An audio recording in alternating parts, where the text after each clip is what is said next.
আমার কুষ্টিয়ায় ওই সময় যখন ছিলাম, ওই সময় যিনি এসপি ছিল ওর নাম নিতে আমার ঘৃণা হয়। এই কোলাঙ্গা ও আমারে নিজের অফিসে ডাক দিয়ে বলছে, হ্যাঁ আপনি জাতির পিতা, ওনাকে মানেন না? ইব্রাহিম আলাইহিস সালামের কথা বলেন। কি গো আমি বলি এ তো কোরআন বলিস? না ওইটা বলা যাবে না। এই দেশ স্বাধীন করার জন্য জাতির পিতা যা করেছে ওনাকে ভোলা যাবে না। ভোলার দরকার নেই, ওনার কর্মকাণ্ড তুলে ধরেন।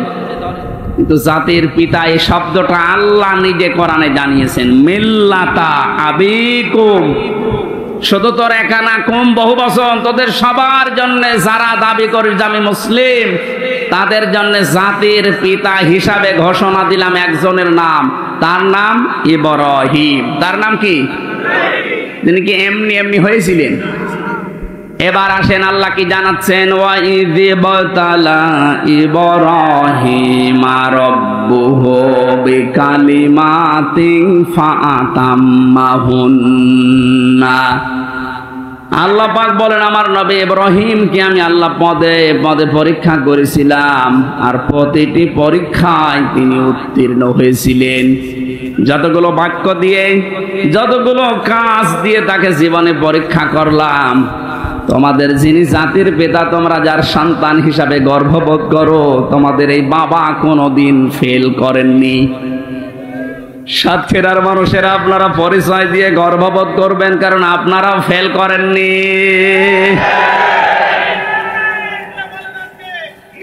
বাংলাদেশের বহু জেলার লোকেরা ফেল করে গেছে, বিশেষ করে গোপালগঞ্জের ফেল হয়ে গেছে।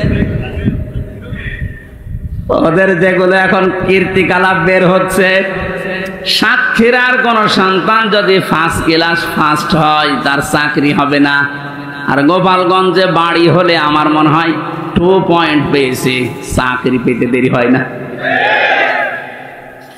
এই যে বৈষম্য, এমনিতে বৈষম্য বিরোধী আন্দোলন ছাত্ররা শুরু করে নাই, সব জায়গায় যখন দেখেছে বৈষম্য তখন ওরা করবে কি?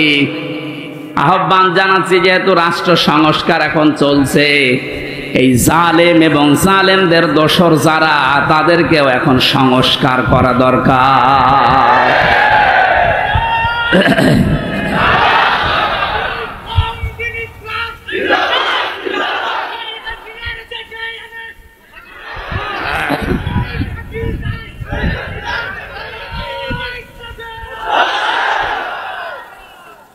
সাতক্ষীরাবাসী 50টা পরীক্ষার ভেতরে আমি পেয়েছি ইমান সম্পর্কে পড়া কোরআনে আল্লাহ জানিয়েছেন, তোমাদের পিতাকে 10টা পরীক্ষা করেছিলাম। ইমান সম্পর্কে 10টা পরীক্ষায় তিনি প্রতিটিতে উত্তীর্ণ হয়েছিলেন। তিনিও সর্বপ্রথম ইমান আনার জন্য খুঁজছিলেন যে কাকে বিশ্বাস করা যায়, কাকে বিশ্বাস করা যায়। আকাশের তারকা দেখার পরে মনে করলেন এইটাই আমার খোদা, এইটাই আমার রব। যখন ওইটা মিটে যায়, লিভে যায়, দূর হয়ে যায়, তখন তিনি বলেছিলেন না, যেটা দূর হয়ে যায়, ডুবে যায়, এটা অস্তমিত হয়ে যায়, ওইটা আমার মালিক হতে পারে না। তিনি খোঁজ করলেন, রাতের বেলা চাঁদ দেখলেন, মনে করলেন এটা আর একটু বড় আছে, এটা আমার আসল রব। সকালবেলা যখন দেখলেন না ওইটাও আর নেই, মিলিয়ে গেছে, বললেন না, যেটা ডুবে যায় এইটা আমার মালিক হতে পারে না। কোরআনে কারিমে আল্লাহ সূরা আনআমের ভেতরে এগুলো আমাদেরকে শোনাচ্ছেন শিক্ষা নেওয়ার জন্য। এখানে একটা শিক্ষা বের হবে, ভালো করে তাকান। দ্বিতীয় নম্বরে, সকালবেলা যখন সূর্য দিগন্তে দেখলেন যে পূর্ব দিগন্তে সূর্য উঠেছে, আস্তে আস্তে যখন বড় হতে লাগে, প্রখর রোদ যখন হয়, তখন বললেন এইটা আমার রব হবে, এইটাই আমার খোদা হবে। সন্ধ্যাবেলা যখন ওইটা পশ্চিম আকাশে মিলিয়ে যায়, বললেন না, যেটা অস্তমিত হয়, ডুবে যায়, ওইটা আমার মালিক হতে পারে না। জাতিকে তিনি জানালেন, ইন্নী ওয়াজ্জাহাতু ওয়াজহিয়া লিল্লাযী ফাতারাস সামাওয়াতি ওয়াল আরদা হানিফা ওয়া মা আনা মিনাল মুশরিকিন। সূরা আনআমের ৭৯ নম্বর আয়াত। হযরতে ইব্রাহিম নবী জাতিকে ডাক দিয়ে বললেন, হে আমার জাতির লোকেরা, এতদিন পর্যন্ত যাদেরকে খোঁজ করে পেয়েছিলাম একটাও স্থায়ী না, সব অস্থায়ী, সব অস্তমিত হয়ে গেছে, ডুবে গেছে। আমি আমার এই চেহারাকে ঘুরিয়ে দিলাম ওই আল্লাহর দিকে, যিনি আসমান আর জমিনের উদ্ভাবক, যিনি বানিয়েছেন এটা হানিফা। আমি একনিষ্ঠভাবে ঘুরলাম আল্লাহর দিকে। আমান আমিনাল মুশরিকিন, আর আমি মুশরিকদের অন্তর্ভুক্ত না। আমাদের জাতির পিতা তিনি শিরিক থেকে মুক্ত হয়ে ঘোষণা দিলেন যে আমি মুশরিক না, অথচ এই দেশে কত অবৈধ সন্তানেরা বিভিন্ন মুশরিকদেরকে খুশি করার জন্য জাতিকে প্রকাশ্য শিরিক করিয়েছে, মুশরিক বানিয়েছে। বিভিন্ন স্কুল কলেজে আমি দেখেছি, ভিডিও দেখেছিলাম, একটা মূর্তি সামনে নিয়ে, ছবি সামনে নিয়ে ছেলেমেয়েরা যে মাথা নিচু করে সম্মান জানাচ্ছে, অথচ আল্লাহর নবী জানিয়েছেন লা ইয়াদখুলুল জান্নাতা লা তাদখুলুল মালায়েকা বাইতান ফিহি কালবুন আও তাসাবির। ওই ঘরের ভেতরে রহমতের ফেরেশতা প্রবেশ করে না যেখানে মানুষের ফটো থাকে আর কুকুর থাকে। অথচ প্রত্যেকটা অফিস, আদালত, বাড়ি, দোকানঘাট, সব জায়গায় এই শিরকটা চালু করার জন্য উঠে পড়ে লেগেছিল। আল্লাহ এমন ভাবে বিদায় দিয়েছে জিল্লতির সাথে। আজকে আসার সময় দেখলাম বাবার মুখ দেখা যাচ্ছে না। আমাদের পিতা যদি শিরিক থেকে মুক্ত হওয়ার জন্য ঘোষণা দিতে পারে, ও সাতক্ষীরাবাসী জীবনে আজকে ঘোষণা দেবেন, আর যাই করি আমি শিরিক করব না। জীবন চলে যাক, নবীজি জানিয়েছেন আমার উম্মতেরা, তোমাকে যদি জবাই করা হয়, আগুনের ভেতরে পুড়িয়ে ফেলা হয়, এরপরও কোনোদিন শিরিক করবা না। কি এখানে কি সাপ? সাপ ধরে যে এখানে ফেলে দেয়, সাহস আছে যার তারা ধরতে বলে।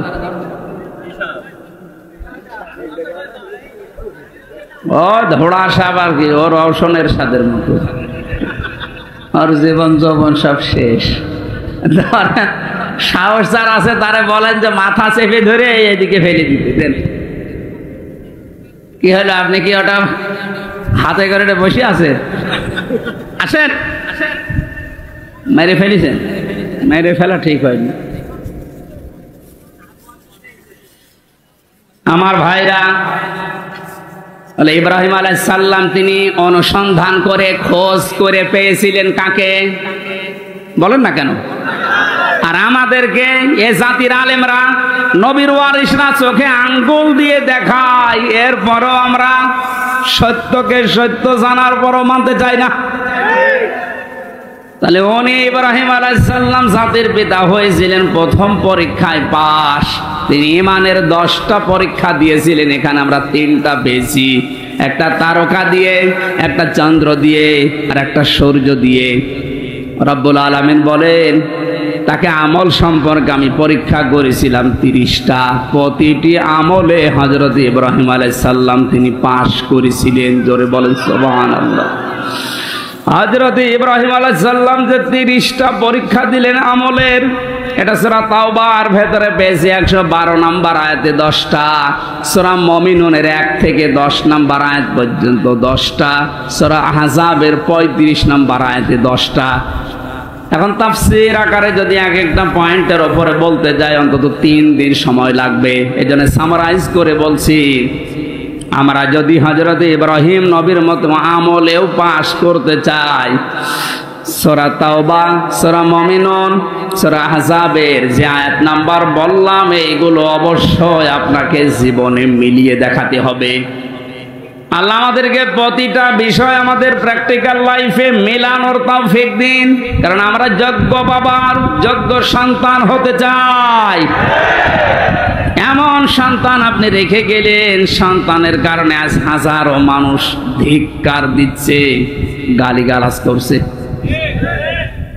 প্রফেসর ডক্টর মোহাম্মদ ইউনূসকে জিজ্ঞাসা করেছে যে উনি তো চলে গেল পালিয়ে, এখন ওনার বাবারে যে মানুষ ভেঙে ফেলছে, কি করেন, কি বলেন আপনি? উনি জবাব দিয়েছে, ওনার মেয়ের জিজ্ঞাসা করেন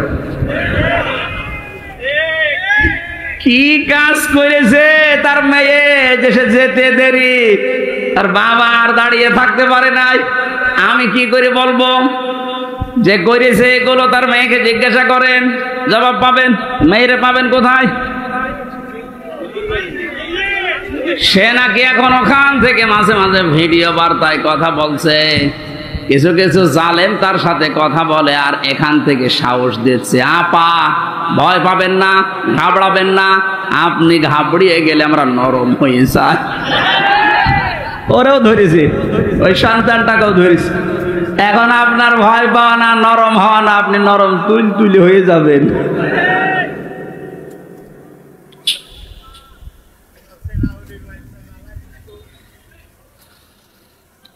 এরপরে পেয়েছি ফিতরাত বা স্বভাব সম্পর্কে তিনি 10টা পরীক্ষা করেছিলেন। এটা মারেফুল কোরআন, তাফসিরে হাক্কানি, এগুলোতে পাবেন।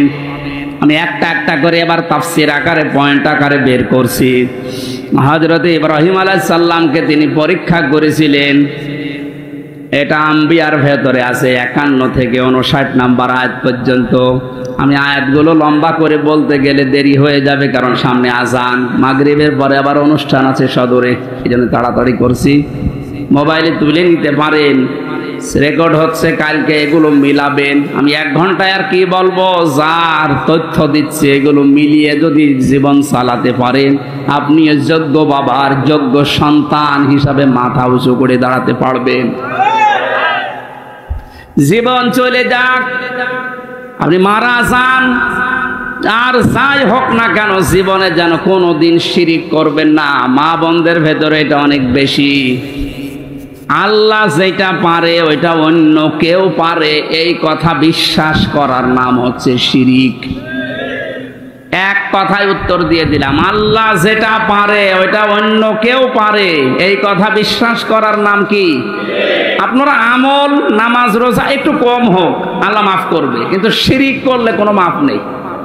কথা বুঝতেছেন? আপনারা 5 ওয়াক্তের জায়গায় 15 ওয়াক্ত নামাজ পড়া লাগবে না, সারা দিন আপনারা সারা রাত রোজা রেখে কাটানো লাগবে না, এরকম না। আপনি আমল একটু কম হোক, কিন্তু শিরিক যেন না হয়। এই জন্য উনি ঘোষণায় দিয়েছিলেন, ওমা আনা মিনাল মুশরিকিন, আমি মুশরিক না, আর যাই হোক আমি কি না। আর এমন একটা জায়গায় আমরা পৌঁছিয়ে যাচ্ছিলাম যে আমরা বলতে বাধ্য হচ্ছিলাম যে আমি দাদা। কথা বলেন না কেন? কি একটা মারাত্মক অপরাধ থেকে আল্লাহ আমাদেরকে বাঁচিয়ে দিয়েছেন। কিয়ামতের ময়দানে সবচাইতে বড় কঠোর আযাব দেবেন আল্লাহ মুশরিকদেরকে। আকাদিমনা ইলা মা আমিলু মিন আমালিন ফাজআলনাহু হাবাআম মানসুরা। সূরা ফুরকানের ভেতরে আছে, আল্লাহ বলেন কিয়ামতে যখন আমলনামা সামনে আসবে, যদি শিরিক কিছু পাই, ওটা ধুলি কণার মতো ওর মুখের উপরে নিক্ষেপ করে বলবো তোর কোনো বিচার নেই। জোরে বলেন নাউজুবিল্লাহ। সাতক্ষীরাবাসী আমি জানি, এই সমস্ত জেলাতে ইসলামী আন্দোলন একামতে দিনের সৈনিকরা, মা বোনেরা বেশি। আপনাদের আর যাই হোক শিরিক করবেন না, আপনাদের যতটুকু আছে আল্লাহ জান্নাত দেবে আমি আশা করি, কিন্তু শিরিক থাকলে সমস্যা। কিয়ামতে আল্লাহ একটা প্রাচীর বানিয়ে রাখবেন আরাফ, ওখানে কিছু মানুষকে নারী পুরুষ দাঁড়িয়ে থাকবে, এই জান্নাতেও যাবে না, জাহান্নামেও যাবে না। সাহাবী প্রশ্ন করলেন, হে নবী ওরা জান্নাতে যাবে না কেন? বিশ্ব নবী বলেন, সাহাবীরা এই মানুষগুলো দুনিয়াতে মা বাবার সাথে খারাপ আচরণ করেছিল, এই কারণে আল্লাহ তাদেরকে জান্নাত দিচ্ছে না। যারা এখানে আছেন হাতে পায়ে ধরে বলছে, আমল কম হোক, আখলিস দীনাকা ইয়াকফিকাল আমালুল কলিল, তোর ইমানটা খাঁটি করবে, নির্ভেজাল করবে, শিরিক মুক্ত করবি, আমল কম হলো আল্লাহ তোরে জান্নাতে দিয়ে দেবে। মা বাবার সাথে আজ আমরা অনেকেই খারাপ আচরণ করতে বাধ্য হচ্ছে। এর পেছনে যারা কল কাঠি নাড়ায় তারা অধিকাংশ পরিবারে খোঁজ খবর নিয়ে দেখলে দেখা যায় তার স্ত্রী দায়ী। এ কথা বলেন এখানে। একটা মা হওয়ার জন্য যে কষ্টটা সহ্য করেছে আপনার আমার আর মা, এই পৃথিবীতে আমার মুখটা দেখার জন্য বিজ্ঞান এখন প্রমাণ করছে 57 ইউনিট কষ্ট সহ্য করা লাগে একটা সন্তানকে দুনিয়ায় আনতে মায়ের। অথচ পুরুষ মানুষ যত শক্তিশালী হোক, ও যদি মোহাম্মদ আলী হয়, তারপরেও এই মানুষটা সর্বোচ্চ কষ্ট সহ্য করতে পারে 45 ইউনিট। এর উপরে কষ্ট সহ্য দিলে ও মারা যাবে। একটা মা দুনিয়ায় আমার মুখ দেখতে গিয়ে 57 ইউনিট কষ্ট সহ্য করে তারপরে আমি দুনিয়ায় এসেছি। এই জন্য আল্লাহ আরাফ নামক প্রাচীর দিয়েছে, এদেরকে জান্নাতে দিচ্ছেন। এই প্রথম কারণ। যারা বিভিন্ন জায়গায় বসে কথা শুনছেন, আপনাদেরকে আমি জান্নাতে নিতে চাই, জান্নাতি নিতে চাই। এই জন্য বলছি দুনিয়া কি হবে, কয়দিন যাবে না। আর মা বাবার সাথে খারাপ আচরণ যেন আপনার স্বামী না করে, বারবার তাকে পথে রাখেন, বোঝান। এমনকি তার নিকট আত্মীয় স্বজন যারা আছে, তার বোন আছে, তার ভাই আছে, তার চাচা আছে, ফুফু আছে, এগুলোর সাথে যেন সুন্দর আচরণ করে, তাদের হক আদায় করে, সমর্থ অনুযায়ী তাদের দেখাশোনা করে, টাকা পয়সা তাদের উপরে খরচ করে। এইটা আপনি উদ্বুদ্ধ করেন। তিরমিজি শরীফের হাদিস, আল্লাহর নবী বলেন, কোন স্বামী তার স্ত্রী যদি চায় যে আমার স্বামী আরো বেশি দিন বেঁচে থাক, আমার স্বামীর আরো মান মর্যাদা বাড়ুক, তার দুনিয়ায় সম্মান বেড়ে যাক, টাকা পয়সা অর্থ সম্পদের মালিক হোক আরো বেশি বেশি, তাহলে স্ত্রীর উচিত সে যেন নিজের স্বামীকে বারবার উদ্বুদ্ধ করে, স্বামী আর যাই করো রক্তের সম্পর্কগুলো ঠিক রাখো। একটা সন্তানের সাথে সবচাইতে রক্তের সম্পর্ক বেশি তার মা আর বাবার, এ কথা বলেন এখানে। এরপরে তার ভাই আর বোনের, এরপরে চাচা ফুফু। তাহলে আপনি স্ত্রী হিসাবে এটা কিন্তু একটা ইবাদত, এটা দুনিয়ার কাজ না। মনে করছেন এ দুনিয়ার কাজ আর কি হবে? আপনি নামাজ পড়া যেমন ফরজ মনে করেন, রোজা রাখা ফরজ মনে করেন, নিকট আত্মীয় যারা তাদের সাথে আপনার স্বামীকে দিয়ে ভালো ব্যবহার করানো, খোঁজ খবর রাখা নামাজের মতো ফরজ। অথচ এইটা অধিকাংশ পরিবারে না থাকার কারণে ছোটখাটো বিষয় নিয়ে মনোমালিন্য। অনেক সন্তান আছে মা বাবার পরিচয় দিতে চায় না, কথা বলে না, চাচার সাথে কথা বলে না, ফুফুর সাথে খোঁজ খবর নেয় না। অথচ ধর্ম আত্মীয় পাতিয়েছে, সেখানে মাসে 2 বার যায়। আর নিজের আপন ফুফু গরিব, দেখাও করে না, খোঁজও নেয় না। না, আপনার নামাজ কবুল হবে না, আপনার এই বোরকা পরা, পর্দা করা বেকার হবে। আপনি মনে করছেন এটা দুনিয়ার কাজ। নামাজ পড়েন 6 ওয়াক্ত তাহাজ্জুদ মিলে, বোরকা পরেছেন একেবারে 14 হাত, অথচ আপনার মিল নেই ফুফু শাশুড়ির সাথে, আপনার চাচা শ্বশুরের সাথে। আমি কি আর কি মারছি বলেন? হাজারো পরিবারে এরকম নেই। আমার বিশ্ববিদ্যালয়ে এক স্যার ছিল হাদিস বিভাগে, ডক্টর আব্দুল্লাহ জাহাঙ্গীর। উনি বলছিলেন এক চেয়ারম্যান গেছে খুলনায়, সারাদিন কাজকর্ম করার পরে খুলনাতে ছেলের বাড়ি, ওখানে উঠেছে। রাত একটু বেশি হওয়ার কারণে বাবা বলছে, সন্তান আমি চলে এসেছি, একটু রাত বেশি হয়েছে, কিছু মনে করো না। বাবা ভেতরে নিয়ে স্ত্রীকে বলছে, আমার বাবা এসেছে, রান্না করো। স্ত্রী বলছে, না আমি পারবো না, আমি সেই সন্ধ্যা থেকে রাত 11টা পর্যন্ত সিরিয়াল দেখতে দেখতে ক্লান্ত, পারবো না। অন্তর্বর্তীকালীন সরকার আসার পরে এই জিনিসটা অন্তত মাফ হয়েছে, ভারতের সিরিয়ালগুলো বন্ধ করে দিয়েছে। এখন আছে আর আমার মনে হয় অনেক মহিলা বরদোয়া দিয়েছে দিক, যাই বলেছে পারবো না, ওগুলো আপনার বাবা, আপনি রান্না করে খাওয়ান। চিন্তা করছে এখন যদি মারধর করে, যদি উচ্চবাচ্য করে আমার বাবা আবার জেনে ফেলবে। ঠিক আছে, কিছু না বলে বাবাকে বলছে, আব্বা তুমি কি খেয়ে এসেছো? ছেলের বাড়ি কেউ খেয়ে যায়? ও তো সব কথা শুনে ফেলেছে, লজ্জার খাতিরে বলছে, ঠিক আছে খাওয়া লাগবে না, আমি খেয়ে এসেছি। রাত 12:30টায়, মাত্র 1.5 ঘন্টা পরে এসেছে। আর একটা ছেলে এসে কলিং বেল চাপ দিয়েছে, বাইরে যেয়ে দেখে ওর ছোট শালা। বলছে, দোলা ভাই চলে আসলাম, আসো তোমার দিয়ে খেলা শুরু হবে। স্ত্রীকে বলছে, ওঠো। না, তোমার ভাই এসেছে, এবার উঠিস। আমি একটু বাড়িয়ে বলছি না, ভাই এসেছে, এবার উঠে রান্না বান্না করলেন। আগের যেটা ছিল ওইটাও যদি এই আচরণ করতেন, আমার মনে হয় কোন সংসারে বাংলাদেশে আলাদা হইতো না। আপনার মনটা এত ছোট কেন? একটু বড় করতে পারেন না? আর শুধু এই ক্ষেত্রে স্ত্রীরই দোষ না, অনেক মা বাবা আছে নিজের মেয়ের ভুল হলে মাফ করে দেয়। আর পুত্রবধূ একটা লোকের মেয়ে, ওর পান থেকে চুন খসলে আগে ছেলের কানে কানে তুলে দেয়। এইটা মা বাবা না, এটা ডাইনি। এ মরণের সময় বেঈমান হয়ে মারা যাবে, এই শ্বশুর শাশুড়ি ঈমান পাবে না। কারণ কষ্ট দিয়েছে মানুষকে। কাকে? যার অধিকার নষ্ট করেছেন, কষ্ট দিয়েছেন, আগে তার কাছে মাফ চাবেন। সে যদি মন থেকে মাফ করে দেয়, এরপরে আল্লাহ মাফ করবে। সুতরাং এরকম শ্বশুর শাশুড়ি এই ডাইনি মার্কা আছে না নেই? কারা আছেন এরকম? হাত তোলেন তো। একজন। এই লোকটা মরণের সময় ঈমান পাবে না, ও বেঈমান হয়ে মরবে। কারণ ওর দ্বারা ওর পুত্রবধূ, ওর বেটার বউ খুব ঝামেলায় আছে। সাতক্ষীরাবাসী রান্না বান্না যখন কমপ্লিট করেছে, ছেলেটা ডাক দিয়ে বলছে, আব্বা তোমার বৌমা রান্না করেছে, তুমি ওঠো। বাবা কিন্তু সব শুনতে পেয়েছে, ডাক দিয়ে বলছে, সন্তান আমার খাওয়া লাগবে না, তোরা খেয়ে ঘুমিয়ে পড়। সকালবেলা ব্যাগ গুছিয়ে বাপ চলে যাচ্ছে, ছেলের সামনে গিয়ে বলছে, আব্বা চলে যাও মানে? তোমার বৌমা রান্না করছে, খেয়ে যাবা না? চোখের পানি ফেলে দিয়ে বাবা বলে, সন্তান আমি যেদিন তোর শালা হব ওই দিন খেয়ে যাব। শুধু হাসির খোরাকি না, এটা বাস্তবতা। শুধু আমার ওই কুষ্টিয়া জেলার ওই চেয়ারম্যান শুধু এরকম আচরণ পেয়েছে? বাংলাদেশে বহু পরিবারে অনেক মুরব্বী এখন ঠিক ওই রকমই আছে। একটা মায়ের পেটে 8টা 10টা 12টা 15টা সন্তানের জায়গা হয়, অথচ এই মা বাবা শেষ বয়সে এসে গেলে এই 15টা বাড়ি মিলেও মা বাবার জীবন চলে না, তখন পালাপালি করে খাওয়ায়। নাউজুবিল্লাহ মিন যালিক।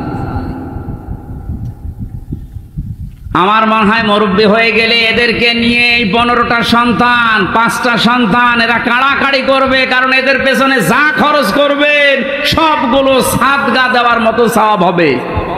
আর আমরা যারা সন্তান আছি আমরা চাইও এটা, কিন্তু আমরা পারি না অধিকাংশ পরিবারে ভোর কারণে। এইটা একটু বেশি বলে ফেললাম।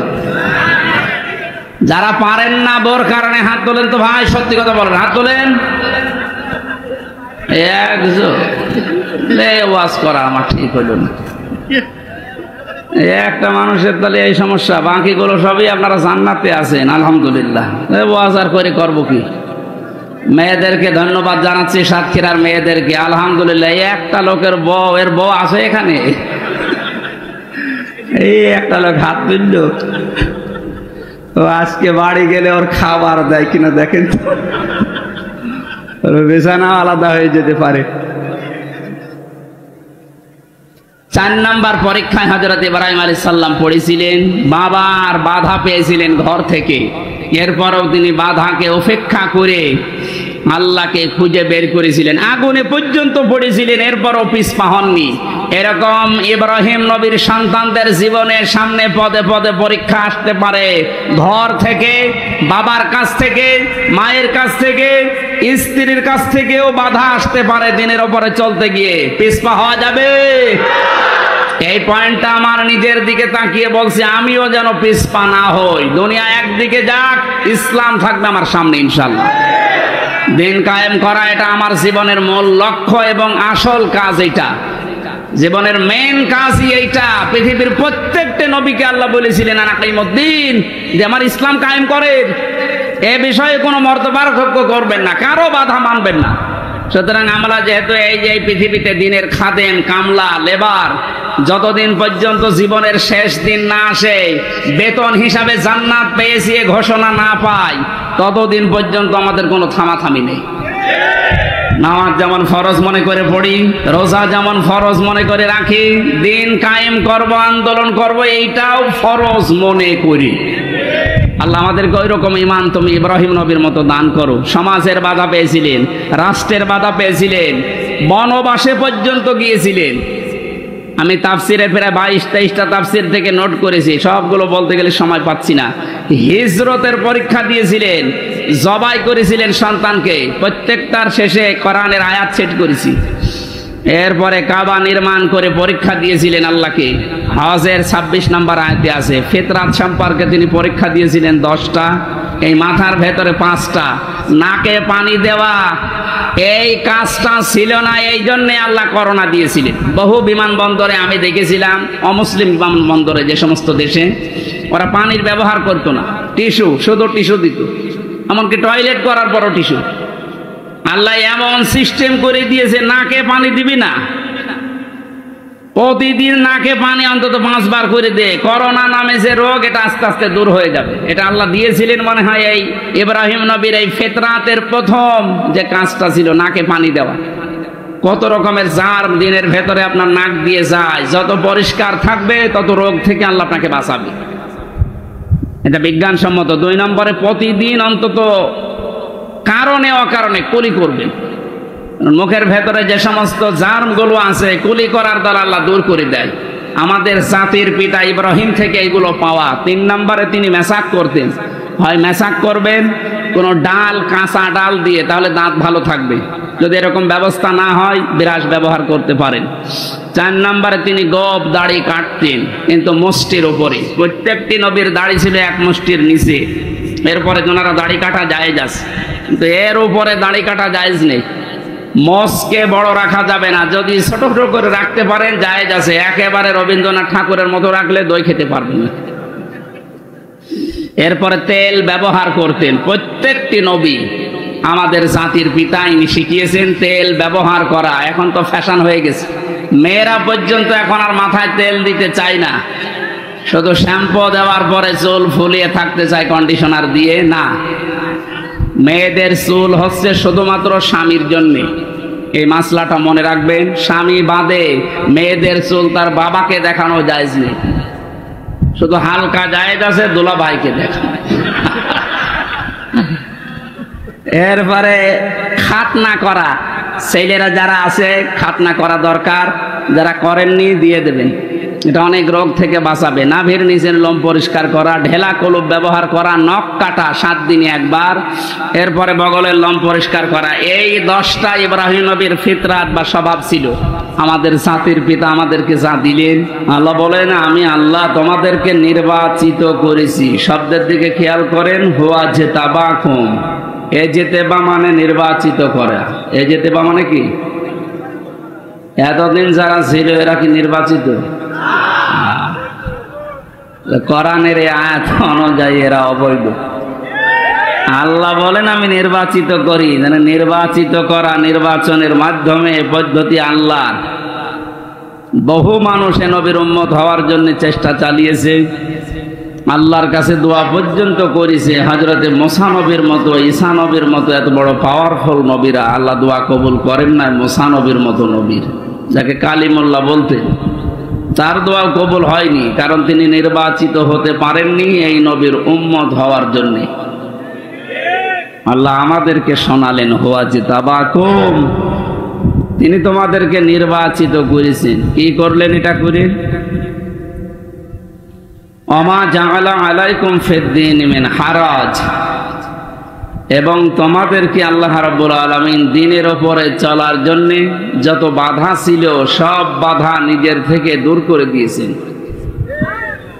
এই দেশে দ্বীন মানা, দ্বীনের কথা শোনা বলা কত কঠিন ছিল বলেন তো। এই বাধাগুলো শুধুমাত্র ছাত্র আন্দোলন করার মাধ্যমে দূর হয়েছে তা না। আল্লাহ নিজে আমার মনে হয় আবাবিল ফেরেশতার মতো, পাখির মতো এই ছাত্রদেরকে ব্যবহার করিয়ে এই যে বিশাল বোঝা, বিশাল জগদ্দল পাথর আল্লাহ নিজে ছড়িয়ে দিয়েছে। কারণ এখানে ফাইল কর্তা সরাসরি আল্লাহ, তিনিই তোমাদেরকে নির্বাচিত করেছেন তার দ্বীনের জন্য। এই 18.5 কোটি 19 কোটি মানুষ এখন আমরা এই দেশে বাস করি, সবাই কি তার দ্বীনের জন্য, ইসলামের জন্য নির্বাচিত হয়েছে? না, সবাইকে আল্লাহ এখনো পর্যন্ত কবুল করেনি। যাদেরকে করেছেন সৌভাগ্য তাদের। বাকি যাদের করে নাই আল্লাহ যেন খুব তাড়াতাড়ি দ্বীনের ভেতরে তাদেরকে পরিপূর্ণ প্রবেশ করান। কারণ আমরা তো মানে চেপে রেখে কথা বলতে পারি না। কয়েকদিন আগে একটা বক্তব্য দিয়েছিলাম যে কাফেরকে কাফের বলা লাগবে। কেউ যদি কাফেরকে কাফের মনে না করে তাহলে সেও কাফের। আল্লাহ যদি কাফের বলে কাউকে, তার আয়াত অস্বীকার করা নেই, তার অস্তিত্ব অস্বীকার করার কারণে এই ওয়াজ যদি আমার মুখ দিয়ে বের হয়, এ দোষ কি আমার না আল্লাহ? আমার। আমি তো অ্যাডভার্টাইজ করলাম, কথা তো দিয়েছেন কে বলেন তো? অথচ অনেক শয়তান এই কথাটা নিয়ে পেছনে লেগেছে। বিশ্বে এখন কাফের বেশি, আর উনি কাফেরদের বিরুদ্ধে কথা বলল। তাহলে আপনি আল্লাহকে জিজ্ঞাসা করেন তো, ঈমান নষ্ট হয়ে যাওয়ার, ভেঙে যাওয়ার যে কারণগুলো আছে 10টা, তার ভেতরে 9 নাম্বার কারণ এইটা।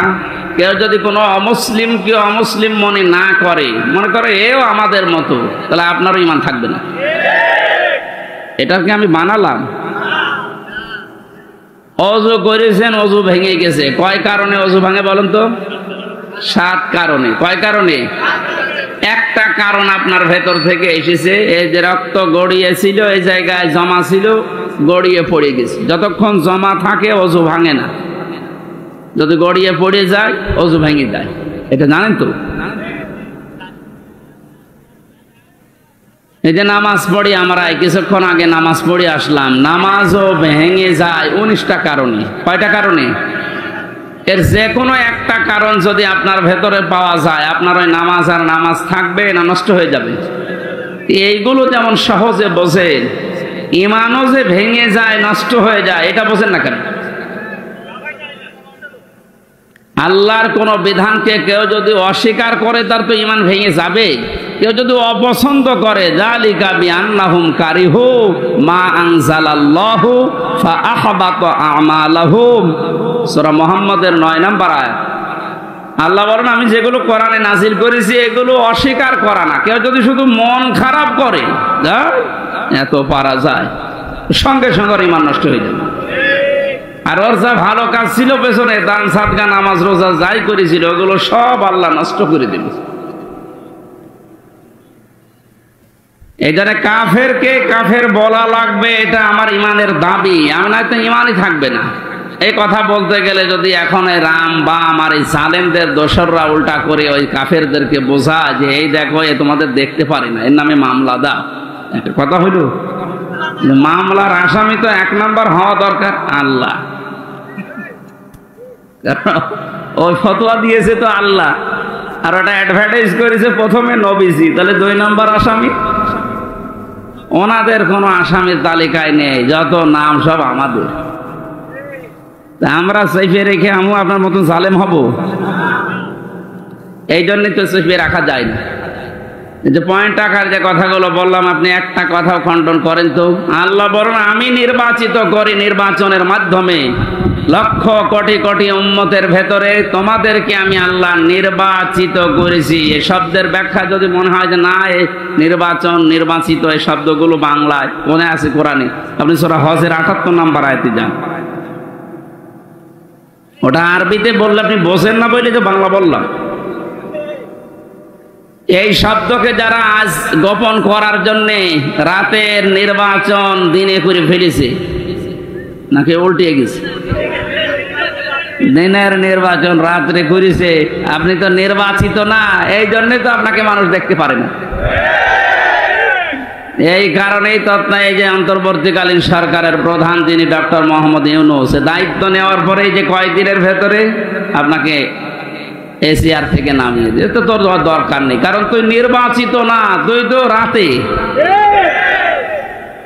সবগুলো এমনকি একেবারে আসল জায়গা থেকে মেম্বার পর্যন্ত এখন আর নেই, সব শেষ না, কারণ এরা নির্বাচিত না। আর এই কারণেই এই 17 বছরে সাতক্ষীরার ময়দানে কোরআনের কথাগুলো আলেমদেরকে মুখ খুলে বলতে দেয়নি। সাতক্ষীরায় বহুবার এসেছে কিন্তু উঠতে দেয়নি। আজকে আসেন তো, এই যে পাশে কোন থানা যেন? শ্যামনগর। শ্যামনগর না? ওখানে গাবোরা নামে এক ইউনিয়ন আছে, গাবোরা, ওই জায়গায় এসেছিলাম। লেলি না, আল্লাহর ওলি আমার এই কথা বলতে দেয়নি। এখন শুনলাম পালিয়েছে। আপনি আজকে আসেন, আজকে আসেন, এই যে এই জায়গায় আসেন, বলেন যে কথা বলতে দেব না, দেখেন আপনার খেলা হবে। আল্লামা বলেছিলেন না, ইন্দুরের গর্থ পাবা না, তার দোয়া কবুল হয়ে গেছে। ইন্দুরের গর্থ আর পারছে না। আজকেও দেখলাম একজনকে জোতার মালা পরিয়ে জালেমের জুলুমের প্রতিশোধ নিচ্ছে জনগণ। এই 17-18 দিন হয়ে গেল, এরপরও যদি আপনার জোতার মালা এখনো না সরে, তো এ দেশে জালেমদের আর জায়গা হবে বলে আমার বিশ্বাস হয় না। সুতরাং জালেম ছাড়া আপনারা হয় বিধান নেন না মরে যান। বহু মানুষের ক্ষতি করেছে। রব্বিলা তাজারনি আলাল আরদি মিনাল কাফিরিনা দাজ্জারা। নূহ আলাইহিস সালাম বলেছিলেন, আল্লাহ কাফেরদের একটা আন্ডা বাচ্চা পর্যন্ত জমিনে না থাকে, কারণ ওর পক্ষ থেকে যেটা জন্মাবে ওইটাও হারামি হবে।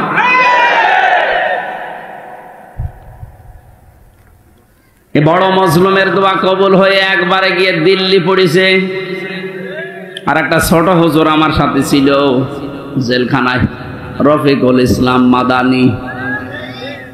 পিসকে হুজুর বলে, পিসকে না, ওর বয়স এখন 30 বছর।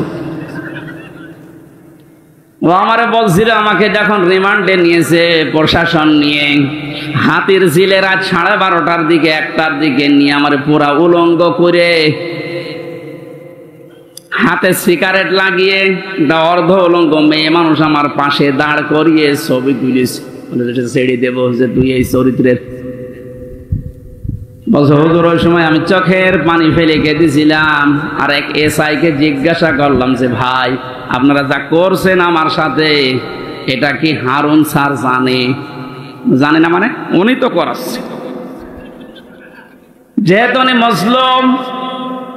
এই জন্য ছোট হুজুর দোয়া করেছে, আল্লাহ আমাকে যেভাবে সব উলঙ্গ করে ওরা দেখেছে, জাতিকেও দেখাবে বলে ওরা জানিয়ে গেল যে জাতিরে দেখাবো, তুমি অন্তত আর যাই করো হারুনকে ছেড়েও না। আল্লাহ এই জন্য ছাড়ে নাই। ওরে দুনিয়ায় আল্লাহ দেখায়নি, রাস্তায় বের হতে পারে না, বের হলে বলে 3 ইঞ্চি। শয়তানি করবে আর তোর ইজ্জত শেষ করে দিয়েছে। যেইগুলোই মুসলমানদের ইসলামের আলেমদের সাথে বিয়াদবি করেছে, প্রত্যেকের চরিত্র এখন ফাঁস হয়ে যাচ্ছে। বাংলাদেশে বহু জেলাতে এই মাইক এভাবে কেড়ে নিয়েছে এই জনগণ নামে এই জালেমগুলি। জনগণের নাম নিয়ে প্রতিনিধি হয়েছে, অথচ আল্লাহর কথা বলতে বলতে হঠাৎ করে মাইক কেড়ে নিয়ে আলেমকে গালি দেয়। এমন অপমান আল্লাহ এখন করছে, মুখ দেখানো দায় হয়ে গেছে তাদের। আমার মনে হয় হারুনের যে অবস্থা এখন, যে কয় ইঞ্চি বলেন, ও ছোট হুজুরকে যা করেছিল তার চাইতে ডবল অপমান আল্লাহ করেনি। কারণ নবীজির হাদিস ছিল, মাজলুমের বরদোয়া আর আল্লাহর ভেতরে কোনো পথ কবুল হয়ে যায়। ও যদি সাতক্ষীরার এই ময়দানে, আমার বাড়ি তো কিশোরগঞ্জে, সাতক্ষীরা জেলায় যদি এখন আসে, আর ওর চেহারা তো পরিচিত, ও কারো লাগবে না, ছেলে মেয়েরা যারা আছে পিটিয়ে মেরে ফেলবে। এটা এই ছোট হুজুরের বরদোয়া। বড়টার বরদোয়া কবুল হয়েছে, ছোটটারও কবুল হয়েছে। বড়টার বরদোয়া কবুল হয়ে দিল্লি পড়েছে, ছোটটার বরদোয়া কবুল হয়ে কয়েক ইঞ্চি বেরিয়ে গেছে। এখন এই মেজো যারা আমরা আছি, আমাদের দোয়া কবুল হবে না? যা করেছেন আমাদের সাথে, আল্লাহ যেন ঠিক ওই রকম করে। তখন আপনি টের পাবেন কত অসহায় করে রেখেছিলেন মাটির নিচে আমারে। দুনিয়ায় কি আছে কিচ্ছু জানতাম না।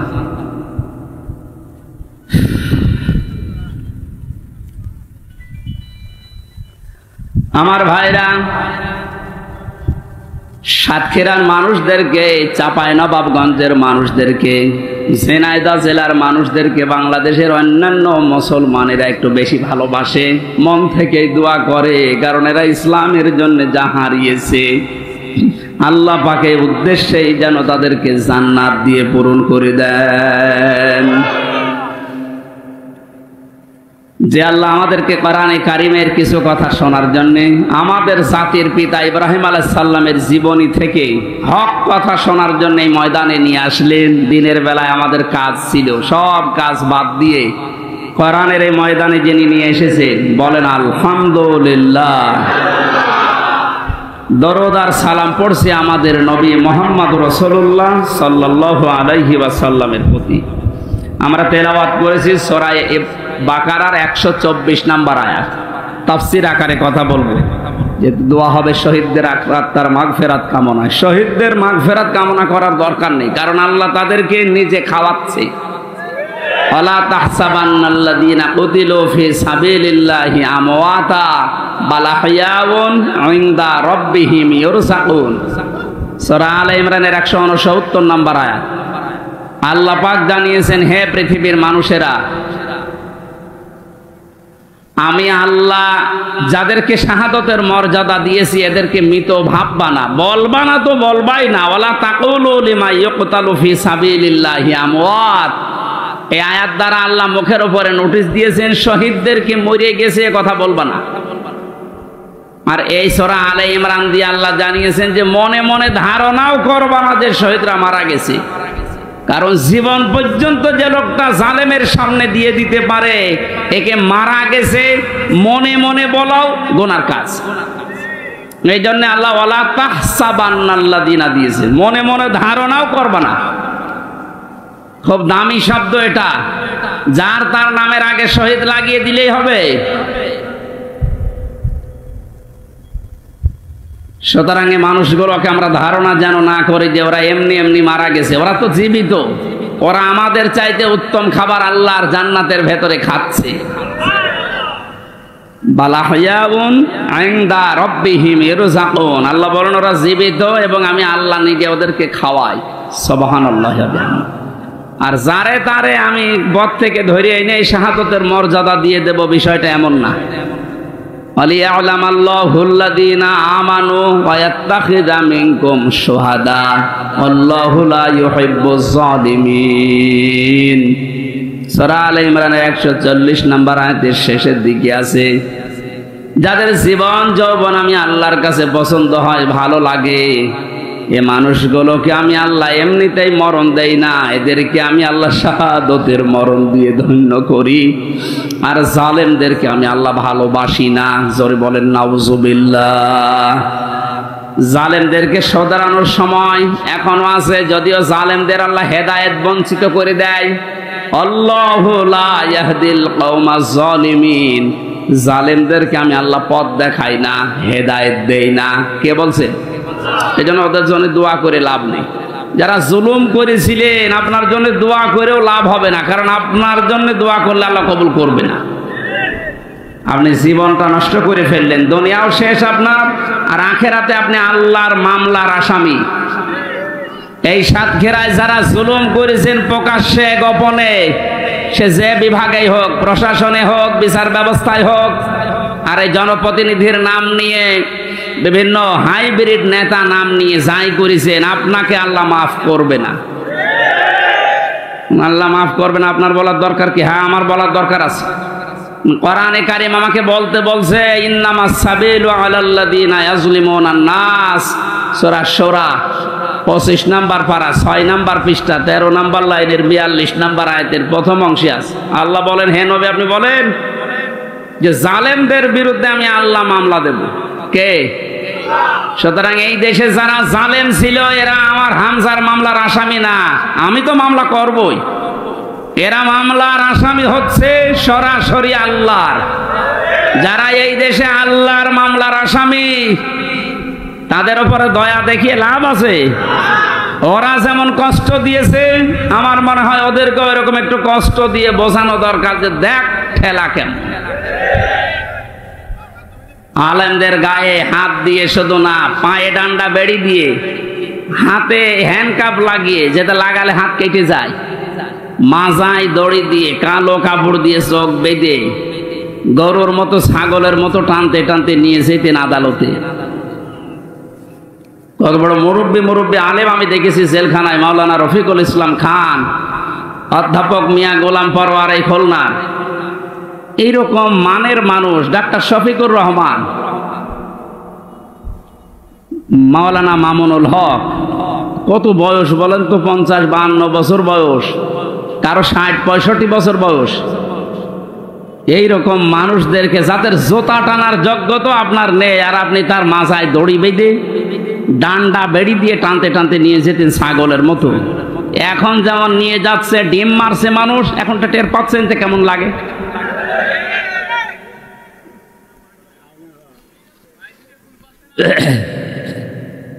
এখন যে শয়তানগুলো রিমান্ডে আছে, কয়েকদিনের পত্রিকা এবং এই যে ভিডিও আসতেছে, রিমান্ডে এখন তো আমাদের মতো কষ্ট এদের দিচ্ছে না। আদালত নাকি বলে দিয়েছে ওইসব দরকার নেই, খালি এমনি জিজ্ঞাসা করবে। শুধু জিজ্ঞাসা করছে তাই নাকি কাঁদছে। আর কিছু শয়তান আছে, কিছু কথা বলেন, শুধু হাসতেছে, মানে পাগলের ভয় ধরেছে। রিমান্ডে আমাদের যেভাবে এই হাতের নখ বলছে যে এইগুলো দিয়ে আমরা নখ তুলি, আমার মনে হয় ওদেরকে যদি নখ নাও তোলেন, শুধু দেখান যে এইটাই করি, ও এমনি মরে যাবে।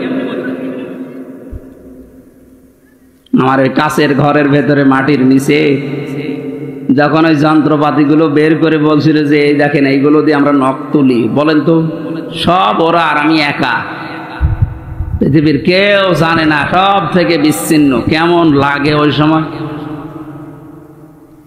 আর আপনাদের তো তাও আদালত বলেছে না কিছু বলবেন না, শুধু জিজ্ঞাসা করবেন। জিজ্ঞাসা করলে আপনি কাঁদতেছেন।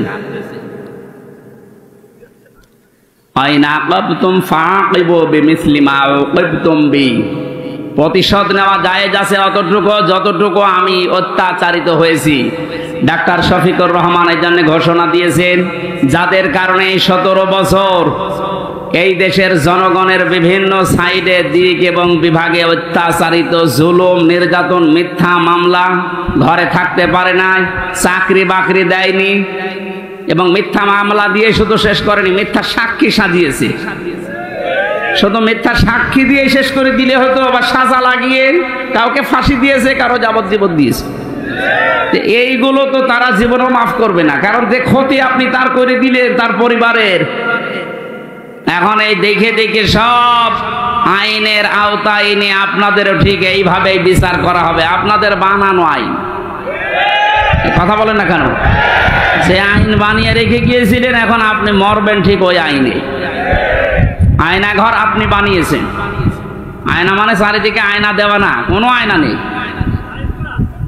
ওই জায়গায় এখন আপনাকে 10 দিন রাখি, আপনি দেখেন যে মানবতার সাথে কি ঠাট্টা আপনি করেছিলেন।